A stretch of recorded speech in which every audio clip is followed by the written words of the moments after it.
بسم الله الرحمن الرحيم الحمد لله رب العالمين والصلاة والسلام على أشرف الأنبياء المرسلين نبينا محمد وعلى آله وصحبه أجمعين. هذا ما حسنتين تذكر داوانا أيوه ما تحط واحد هاي حديث أو عظيم رسولك صلى الله عليه وسلم وحكوت المامي لا يحل لمسلم أن يهجر أخاه فوق ثلاثة، فمن هجر أخاه فوق ثلاثة فمات دخل النار.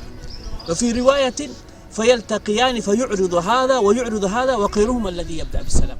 حديث كان رسولك صلى الله عليه وسلم وحكوت المامي خفكم مسلم كأه لما أقوله إنه walaalkiisu gooyo muddo oo 3 maalmood، يعني 3 maalmood hadaa walaalkaada gooysid oo la hadlin oo idinka isku imaanaysid oo na salaamin waxaad ogaataa hadaa dhimato naarta hore ka galaysa.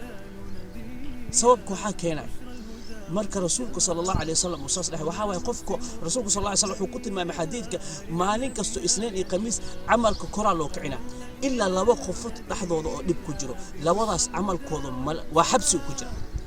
sababkii amal korkii loo kicinayna maxaa way mala ogolo qofka muslimka inuu walaalkiisa gooyo 3 maalmood. marka hadaa adiga rabto salaadaada iyo soonkaada iyo sadaqadaada iyo amalkaada wanaagsan kor loo kiciyo waa ina walaalkaada xadiisa. marka ma aha qofku waxa loo baahan inuu qalbigiis nadiif noqdo.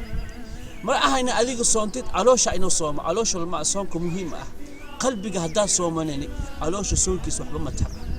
marka waa ina ogaata marka amalkaada hadaa rabto ina ogaatid amalkaada ina kor loo kiciyo hadaa adiga 10 sano walaalkaada goysay waa ina ogaata 10 sano ka hore kugu dambeeyna amalkaada kor loo kiciyo. hadaa hal sano yahay hal sano ka hore amalkaada ina kor loo kiciyo kugu dambeey amalkaada hadaa rabto kor loo kiciyo waa ina walaalkaada xariirsa. ilaahi subhanahu wa ta'ala naga dhigo dadka qalbigooda nadiif. assalaamu alaykum wa rahmatullahi wa barakatuh.